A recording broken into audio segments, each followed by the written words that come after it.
Welcome to பாரமீஸ் kitchen. இது புரட்டாசி மாதம்ல non veg இருக்கு கிடையாது. அதில் சைவ ஈரல் கிரேவி எப்படி செய்யுதுன்னு பார்க்கலாம் வாங்க. பச்சை பயிறு ஒரு கப்பு 100 கிராம் பச்சை பயிறு எடுத்துருக்கேன். ஒரு பாத்திரத்தை ஊற்றி ஒரு 5 மணி நேரம் ஊற வச்சுக்கலாம். ஊறின பிறகு மிக்ஸி ஜாரில் சேர்த்துக்கலாம். தண்ணி கழுவிட்டு மிக்ஸி ஜாரில் சேர்த்துக்கலாம். இது காரத்துக்கு பச்சை மிளகாய் 2 சேர்த்துக்கலாம். இஞ்சி பூண்டு பேஸ்ட் இருக்குதுங்க. நான் இஞ்சி பூண்டு பேஸ்ட் அரை ஸ்பூன் சேர்த்துருக்கேன். இல்லைனாக்கா இஞ்சி ஒரு சின்ன பீஸும் பூண்டு 2 பல்லும் போட்டுக்கலாம். தேவையான உப்பு கொஞ்சமாக போட்டு நைஸாக அரைச்சி எடுத்துக்கலாங்க. இந்த அரைச்சி எடுத்துன்னு ஒரு பாத்திரத்தில் எண்ணெய் தடவிக்கின்னு அதில் இது நம்ம இந்த பச்சை பயிறு அரைச்சி வச்சுருக்கல அதை அதில் சேர்த்துக்கலாம். அதை சேர்த்துட்டு நம்ம இட்லி பாத்திரத்தில் இது மாதிரி ஸ்டீம் பண்ணுற மாதிரி இட்லி பாத்திரத்தில் இதெல்லாம் இது மாதிரி வச்சு வேக வச்சு எடுத்துக்கலாம்.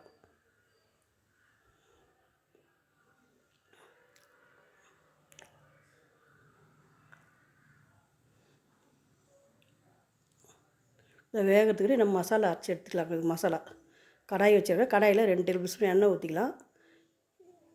இது ஈரல் கிரேவி மாதிரி நல்லா நான்வெஜ் இருக்கிற மாதிரியே இருக்குது. நல்லாயிருக்கும், ரொம்ப டேஸ்ட்டாகவும் இருக்குது. நீங்களும் செய்து பாருங்கள் எப்படி இருக்குதுன்னு. கடாயில் 2 டேபிள் ஸ்பூன் எண்ணெய் ஊற்றிக்கலாம். ஒரு டேபிள் ஸ்பூன் தனியாவும் காஞ்ச மிளகா 3 காஞ்ச மிளகாய் சேர்த்துக்கலாம். பட்டை லவங்கம் ஏலக்காய் இதில் ஒரு பட்டை 2 லவங்கம் 2 ஏலக்காய் போட்டு சோம்பு அரை ஸ்பூன் போட்டு எண்ணெயில் பொரிச்சு எடுத்துக்கலாம். பொரிஞ்சோடனே மிளகு 1 டேபிள் ஸ்பூன் சேர்த்துக்கலாம். எல்லாம் பொரிஞ்சோடனே வெங்காயம் ஒரு பெரிய வெங்காயம் நீளவால் கட் பண்ணி வெங்காயம் சேர்த்துக்கலாம். தக்காளி ஒரு தக்காளி சேர்த்துக்கலாம். இந்த மசாலா நல்லா வதங்கினோடனே மிளகு சோம்பு இதெல்லாம் பொரிஞ்சோடனே வெங்காயம் தக்காளி சேர்த்துக்கலாம். இதெல்லாம் நல்லா வதங்கட்டும். இதை ஆற வச்சு நம்ம பேஸ்ட் மாதிரி அரைச்சி எடுத்துக்கலாம்.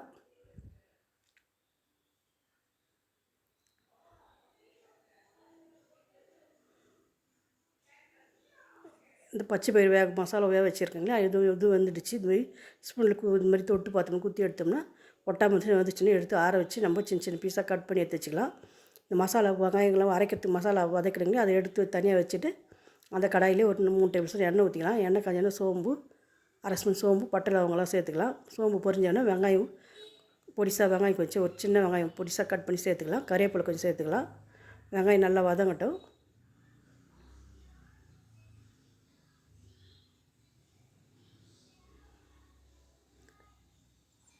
இஞ்சி பூண்டு பேஸ்ட் 1 ஸ்பூன் சேர்த்துக்கலாம். முதல்ல நம்ம பச்சை பயிறு அரைச்சி இருக்கிறீங்க இல்லையா, அதை சேர்த்துருக்கிறதுனால இதுலேயும் கொஞ்சம் கம்மியாக இந்த கிரேவிக்கு மட்டும் சேர்த்துக்கலாம்.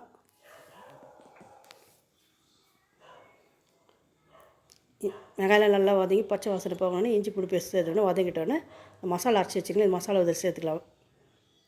தனியா காஞ்சி மிளகா மிளகு சோம்பு பட்டை லவங்கம் வெங்காயம் தக்காளி எல்லாம் சேர்த்து அரைச்சி வச்சுருக்கீங்களா, அது மசாலா போட்டு நல்லா எண்ணெயில் வதக்கலாங்க. நல்லா வதங்கின பிறகு மிளகாய்த்தூள் 1 டேபிள் ஸ்பூன் சேர்த்துக்கலாம். ஏன்னா தனியா மிளகு காஞ்சி மிளகாய் தனியாலாம் போட்டுருக்கோம், காரமாக இருக்கும். அதனால் 1 ஸ்பூன் மிளகாய்த்தூளும் தேவையான கல் உப்பு மஞ்சள் தூள் அரை ஸ்பூன் சேர்த்துக்கலாம்.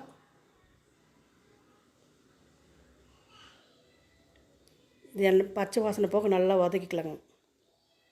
வதக்கிட்டு நம்ம மசாலா அரைச்சிக்கலாம், அது தண்ணியை சேர்த்துக்கலாம். இதில் நம்மளுக்கு எவ்வளோ கிரேவி வேணுமோ அந்த அளவுக்கு தண்ணி சேர்த்துக்கலாங்க. நான் 1 டம்ளர் சேர்த்துருக்கேன். இந்த மாதிரி இந்த பச்சை பயிறு அரைச்சி வச்சுருக்கீங்களா, அது சின்ன ஈரல் பீஸ் எப்படி இருக்கோ அது மாதிரி சின்ன பீஸை நம்ம இது மாதிரி கட் பண்ணிக்கலாம். கட் பண்ணி இந்த மாதிரி நல்லா கொதித்தோடனே மசாலா அதை சேர்த்துக்கலாங்க.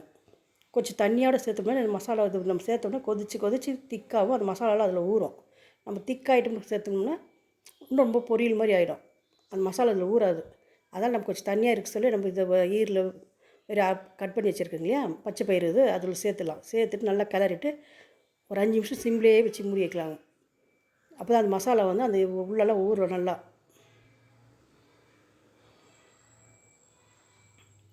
நடுவில் திறந்து இது மாதிரி கிளறி விடலாம். இது மாதிரி நல்லா கொதித்து நல்லா எப்படி மாதிரி எண்ணெய் பிரிஞ்சு திக்காக வந்துருக்கு.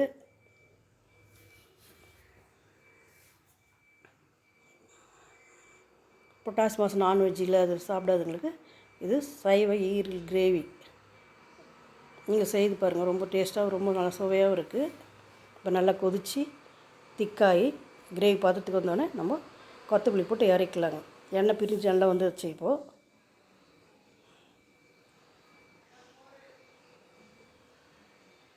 நான் 100 கிராம் பச்சை பயிறு தான் சேர்த்துருக்கேன். உங்களுக்கு எவ்வளோ தேவையோ அந்த அளவுக்கு சேர்த்து காரங்க பச்சை மிளகாலாம் சேர்த்து எவ்வளோ வேணுமோ அதை சேர்த்துங்க. கொஞ்சம் காரமாக இருந்தால் இன்னும் நல்லாயிருக்கும். இந்த வீடியோ பிடிச்சதை லைக் பண்ணுங்கள், ஷேர் பண்ணுங்கள், கமெண்ட் பண்ணுங்கள், சப்ஸ்கிரைப் பண்ணுங்கள்.